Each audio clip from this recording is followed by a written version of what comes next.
Welcome to the GREENPOINT Williamsburg News Magazine. Neighborhoods Today.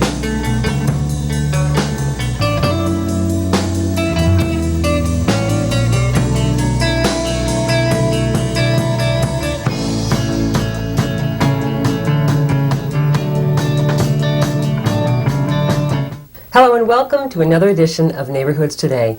I'm REENA PELC. Today's program focuses on a not-for-profit organization located on the north side of Brooklyn. They're called the People's Firehouse, and they've been around 20 years. And I guess you can say they were born from a community's unwillingness to take no as an answer. It was a time when the city was closing firehouses to reduce its budget. But it was also a time when a neighborhood joined forces and said, no, not here. Well, they've changed over the years, but their commitment to community hasn't. With me in the studio today is the founder and president of the People's Firehouse, Adam VENESKI. Adam, welcome to Neighborhoods Today. Thank you. It's great to be here. It's great to have you here. You know, Adam, 20 years ago, the GREENPOINT Williamsburg community really fought very hard to ensure the city didn't close one of its only firehouses at that point in time, Company 212. Why was it so important 20 years ago to make sure that that fire engine company stayed open? Because before they closed 212, they closed like 9 other engine companies in the immediate area. So if you ever looked at a map, you would see that it was crucial that 212 would stay on because it was the only engine company along the waterfront on the East River, northern part of the river going to GREENPOINT that would take care of GREENPOINT. Mm-hmm. Were there other issues going on in the community at the same time that were, I guess you could say, interrelated? I mean, you talk about mixed zoning and a lot of warehouses and factories and arson, the closing of, I believe at that point in time, another police precinct. How did all of that play in? Yeah, the precinct was closed prior to the 212 issue.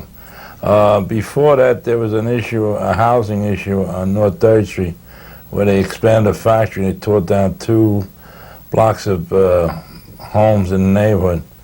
I think like 125 units they lost. What was that about?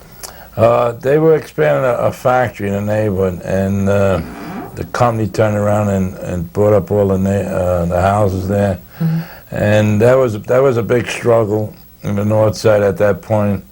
And when that thing got finished, the community like wanted half a loaf. And they started Northside Community Council there. And then we spin out from the fire issue from that organization, the Northside Council. Right. Well, I know it was pretty much of a long fight, but after a prolonged fight, you and the community were successful and managed to keep the engine company open and intact, and then you ultimately opened a storefront. But before we get to how you came to be known as the People's Firehouse, how long of a fight and a struggle was it? I believe it was 18 months. Wow. That we actually stayed and lived there for 18 months in the firehouse, holding hostage the engine company in the building. That was a very, very big story. I mean, people in the community, including yourselves, actually took over the firehouse. Yes.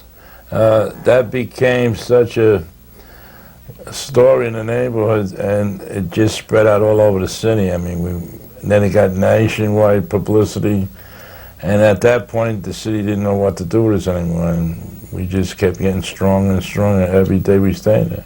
Is that when the city finally said, okay, we're going to do this, this is going to stay open? Right, we went to negotiations with the fire department and the community, and we sat around a table with all these big shot fire department people and community people, husbands and wives, and we negotiated a settlement.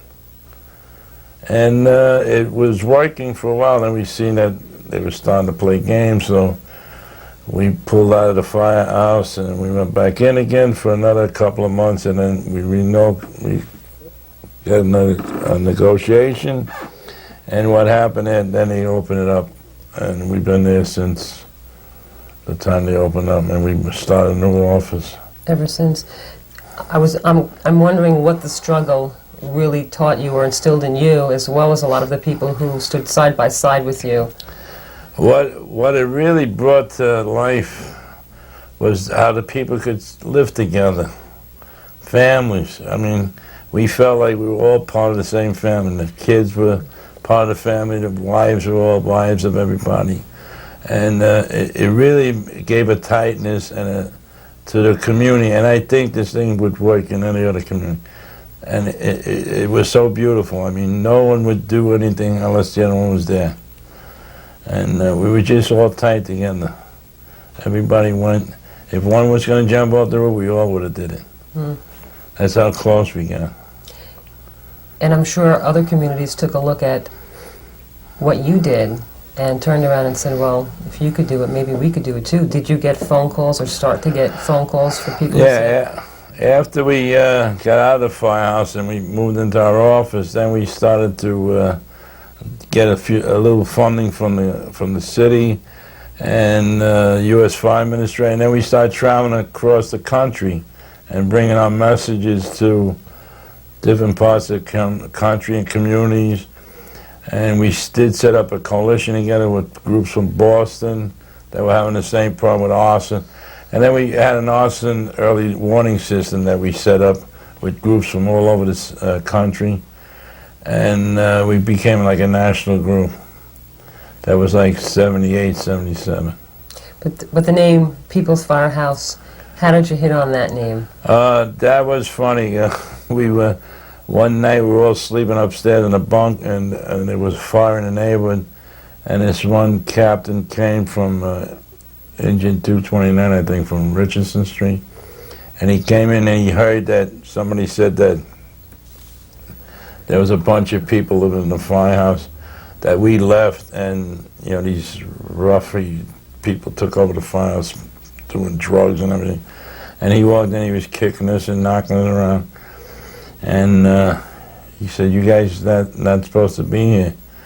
And I said, "We're the community people," because he didn't know who we were. His name was Joe Gelman at that time, and he came in and he called up the headquarters, and the fire department came down with some more people, and he says, "What are you civilians doing here?" And we said, we're staying here because we want to keep the firehouse open.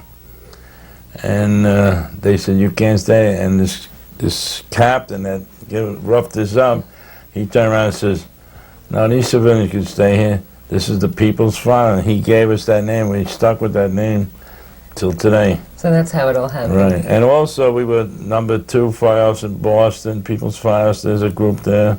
Was there really? There's a People's Firehouse #3 in, I think somewhere in San Francisco. At one point, where they had the same struggles, where the city was closing up fire protection in their areas. Mm-hmm. And the people did what we did. There you go. People following in your footsteps. Right. So when you now have the name People's Firehouse and you opened your storefront, but what was your initial focus? Was it primarily fire safety, fire prevention, anti-arson? What was your focus? Well, when we first got into the office and we started dealing with fire, it was fire protection, and at that point when we got into the office, that's when the arson was really hot and heavy. South Bronx was burning down, East New York started going. This was in the 70s. In the 70s, yes, and it was a terrible firestorm. And then it was happening all over the country. And we were going to Washington to hearings and all, and we were telling them that it's organized crime and it's banks and all that, that's doing these arson jobs. And it was all arson for profit. And they didn't believe. They were saying it's the young kids, it's the blacks, the Spanish, they're starting the fight because they want to get out of the neighborhood. But it wasn't true. It was organized crime. So how did you start to, that's a very tough forefront to kind of penetrate. What was your approach? What could the People's Firehouse do? Well, believe it or not, we started dealing with the banks, and we were offering the banks our arson early warning system. That at one point we figured out how we could tell if a building's going to get burnt down by just seeing what's happening. If people moving out stuff out of the building at night, stores, all the shelves empty out, one day, and new people are in the building. We predicted that was the next building was going to burn down, and it was happening. Matter of fact, we were out on 2020 one time in Chicago to identify some buildings, and we did, and they did burn. Mm-hmm. So it was a time at that point was really, really bad with arson. And I think certainly one of the other problems in the Greenpoint Williamsburg neighborhood has always been the fact that this is very much a mixed zone area and there is a tremendous amount of industry. Now that has got to compound and certainly make the problem so much worse, just in terms of what a fire department has to deal with, because it's not just a house fire. Sure. Our location, we're right off the river. We have wooden frames attached, wooden houses. You have industry, like you said, mixed into the neighborhood. And you get a fire in one building one night, and the wind blowing off the river, you could lose a whole block. The fire could get into the cock loft, that's the upper part of the roof, and it could go right down the block and burn out all the building. Incredible. I mean, this then is a very nice segue, because it takes us to an issue which is really an issue that's near and dear to your heart, and it's fire alarm boxes. And I guess the first question I would have is, how do I know where the nearest fire box in my neighborhood is in relation to where I'm living? Let's say I'm living on Diamond Street in Greenpoint. Okay, what the city and the fire department did years ago when they put the alarm box in, they stationed them at one point of 4 corners. So if you're walking down the street a block away from the fire alarm, and a lot of people don't know this, they have an amber light, and if people would see this program and go out to one night and look at the street corner, wherever they stand, they'll see an amber light, and that's telling you that there's a fire alarm box on one of those 4 corners where the light is. So you mean the amber light is actually on top of the light pole? On top of the street light pole. And it might not be the box right below it, but it's within that 4 corners. Okay, anywhere within that. In those 4 corners of that light. But I'm curious as to why you were so adamant and feel so strongly about why it's so important to keep fire alarm boxes on our streets, especially in Greenpoint and Williamsburg. Right. I got to go back in '77 when they wanted to do it once before about closing alarm boxes.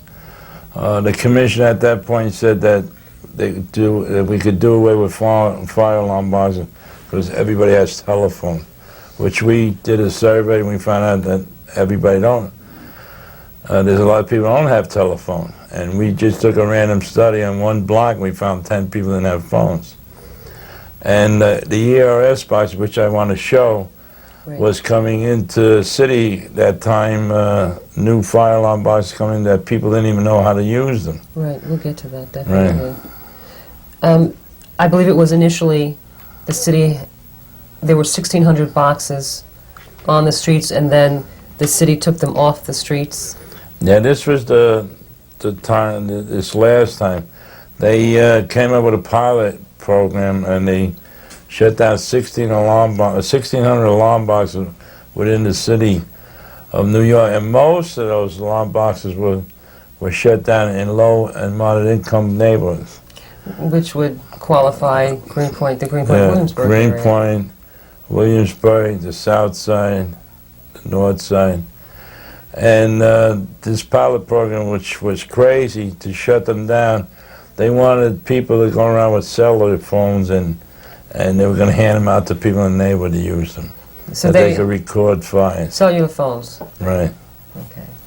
So that was great. That's a different concept. I mean, how I'm just curious, in your meetings with city officials, how city officials might think something like cellular phones would deal with this problem. Well, what the fire department was trying to do was sell this program and get rid of these alarm boxes, that the cost of the alarm boxes was like $5 million to remove them, which is nothing, $5 million. But all the losses for the years later, I mean tax losses, fires, recording, required. I mean, they were very important to have because anybody in the street could pull a box, and you always get a fire company coming, day or night. So out of these 1,600 boxes, 1,100 were put back on the street. Is that true? Yes, that's when they negotiated this. I think the number was 1,600, and there's 500 that we don't even account for, that we still try to find out where those 500 are, the additional ones that they want to put back. Oh, so then at this point in time, we don't even know how many of those 500 had been in the GREENPOINT, Williamsburg area. We don't know, no. That's something that we couldn't even find out from the fire department. We weren't going to find out from the city because that was their program. Right. But even the fire department couldn't find out. The union's trying to find out. Some of the city councilmen that I know can't even get it because the report didn't come out. Mm-hmm. They're always dragging it, the reports. Why is it so hush-hush? Why is it such a secret? Well, it became a big issue with communities when they started this crazy pilot program, which would only cause death and destruction, in the city. And a lot of community people got together with the councilmen, and it became a real struggle. And a lot of politicians got involved in it. Now, these 1,100 boxes that were put back on the street, were they the old boxes or the newer boxes? I think it was a mixed bag. It was the older ones and new ones, and most of them, what they're saying they want to put back is all these ERS boxes. Which are the newer boxes? The newer ones, right. Okay, which you happen to bring with you. One of the newer boxes. I have a copy of one, and this records fire and police calls. Okay, so this is considered one of the newer boxes. Yeah, this is what you call an ERS box. Okay, so what's the difference between the new box and the older boxes? The older box that you would see would be a handle here where you pull down. Right, the big red ones. Or a lift and then pull the handle down. Those were the old-fashioned big red cast iron ones. Mm-hmm. Now this is the face of one, but we put it on a box. Mm-hmm. They would be in square box, and the idea of these boxes, the blue is for police. Now, if you see a problem, a crime or something, you can lift this lever up and talk right to the police department, dispatcher, and tell them what the problem is. The fire also, you pick up the red side, and immediately you get a dispatcher and say, "Where's the fire?" So you can tell him where the fire is. And they set up all different kind of ways of finding out if, say, like a mute would come up, they can't speak. When they lift the box, they got to say, "Where's the fire?" So at one point, they didn't send anything. Right. But then all of a sudden, we the people's file, tell them, "Well, why don't you have them bang or hit or something? If you hear a noise, then you send an engine company." Right. So they decided to do that. Mm-hmm. So if anybody couldn't speak, all you had to do was lift the thing up and make a lot of noise, a scratch there, they would automatically send an engine company. Now, I've been hearing a lot about some kind of brouhaha having to do with the new fire alarm boxes in terms of when you're actually calling the fire department, the call goes to 911 first. It is actually not dispatched first to a fire department. Right. Is that what's happening, and what kind of problem is that posing? All right. The problem is, well, like you said, if you're calling 911, this is on the telephone. Right. You pick up the phone, you call 911, you say there's a fire. That dispatcher from the police department has to call over to the dispatcher in the fire department to tell them where the fire is. And that gives you the response time slower because one's calling and talking to the other one. Where this thing, as soon as you lift it up, you're talking to the fire dispatcher. When you pick this one up, you are talking to 911. You're not talking to the police station, you're talking to 911. Oh, okay. Okay. So then with this box, you actually can get through to... These boxes are good. Okay. These, I would say, is the best. Better than the old telegraph one. These, you have somebody to talk to immediately. Okay, great. Now, I'm wondering in terms of training and community, has there been any kind of training you know, has the fire department sent anyone around to local neighborhood groups like the People's Firehouse to say, hey, you know, we really need to train people in the community how to use these things, because there are people who speak all kinds of languages in the Greenpoint, Williamsburg community who wouldn't necessarily know how to work a box. Right. And today, I mean, it's October, and this is Fire Prevention Month. And what's funny about it is that they'll have a hullabaloo in one school, you know, fire prevention programs. The Right. fire chiefs will come and have the balloons and everything. But they don't do what they did years ago. They used to have a fireman go to the schools, bring literature, show them how to. I don't know if you remember years ago with Sesame Street, they had drop, rock, and roll, where a kid, if he got on fire, he would drop on the floor and roll and to put the fire out. Right. These were all tricky ways of getting kids to learn how to protect themselves in fires. Right. They did that when I was a kid, so now I'm dating myself. Okay. Yeah, now you know how old I am. But the fire department does, believe it or not, have rooms full of literature on all kinds of problems, you know, fires, alarm boxes, how to use them and all.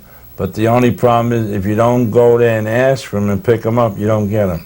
They don't have that group that goes around giving them out. Is it a matter of budget cuts? Therefore, Yeah, you're right. You got it. Budget cuts. It's always money. It's not lives. It's money. does the People's Firehouse then pick up the ball and pick up some of the slack? You know, do other community organizations call you or local schools and say, you know, can you do something with us? Well, with this box, I did many times, went to schools and churches and organizations to explain to them about the ERS boxes. Even before when they first came out on the market, because there was little problems with them. But there's not that much going on with education in fire like it used to be years ago. So then we really don't know right now how many boxes are in our community. You mean in working? We Yes. we could find out how many boxes you know, in the streets, but you don't know how many's working. So then we physically could have the boxes there, but it doesn't mean that they're actually functional. Right. Like these ERS boxes, they work on loops of 6. Now you What does that may, mean? you know, Christmas tree lights, Right. they work on loops. So one ERS box might be looped to 3 other ERS boxes down the road. Now if this one ain't working, they're all out. Oh, I see. So that's another problem which the people don't know about. They'll pick up the thing and think that the alarm went off and the thing ain't working because they don't hear the dispatcher talk. So can a group like the People's Firehouse get in touch with the fire department or some of the fire department officials and say, look, you know, we've done some research here and we know that these 6 are looped up and this one is not working, therefore all 6 are not working? Yeah, they have people going around working them. You could go to your local firehouse and tell them, you know, even if you visualize, you see something that it looks broken. Like the old fire, if somebody knocked one down, you should report it. Right. And they have people going around the neighborhoods taking care of the alarm boxes. They have a regular staff doing that. Do you know offhand, in your experience, if they have a tendency to be fixed on a relatively timely basis, or is it a really long, drawn-out, arduous process? They're pretty regular if they're found out early in the process. If they don't know about it, then it just lays there. And then sometimes the dispatchers could pick up on a box if it's broken. Right. Well, I guess looking toward the future, what else is going on at the People's Firehouse in terms of fire safety, fire prevention, or what would you like to look at or focus on, especially, as you said, with Fire Prevention Month being at hand? Well, now what we're trying to start right now is we've been going around to some local firehouses and seeing like there's some kind of scam going on in the firehouses where they did renovation in part of the firehouse, like doing new kitchens or the walls or painting. They'll have scaffolding up, you know, to fix the place. The contractors start, maybe they wait there a week, 2 weeks, and then they leave. Now there's structures there like 3 years, 4 years, just standing there waiting for these guys to come back. There's firehouses that have hand-built kitchens inside the apparatus area, Right. because their kitchen is all gutted out and they can't use it. So what is the People's Firehouse trying to do, or how can you help? Well, what we're trying to bring is a light to find out why this issue is happening, and another thing, the danger to the firemen. I mean, here we put these guys on the line to fight fire, and then they come home back to the firehouse and live in those conditions where the building's falling down, they living in man-made kitchens, and they can't even stay in the kitchen they live in. And then they use part of the apparatus floors, because I was in one today, there's a ladder coming, engine coming, they got the engine company there, the other side where they had to put the kitchen on the floor, they can't put the apparatus there. So all those people that live in that neighborhood think there's two companies, there's only one. Sure they will. Well, it's good to know that the People's Firehouse is going to keep an eye open. Oh yeah, you know, we always, no matter what programs we run, we always deal with fires first, in People's Firehouse. Excellent. Well, believe it or not, we're out of time already. Okay. I'd like to thank you very much for joining me here at Neighborhoods Today. I would also like to say, if any of you out there are interested in the People's Firehouse and would like a little bit more information, or maybe would even like to volunteer your time or your services, you can reach Adam VENESKI at People's Firehouse, 718-388-4696. Adam, we're out of time. Thanks so much for stopping by. Appreciate it. It's great to see you. Thank you. Good luck. Thank you.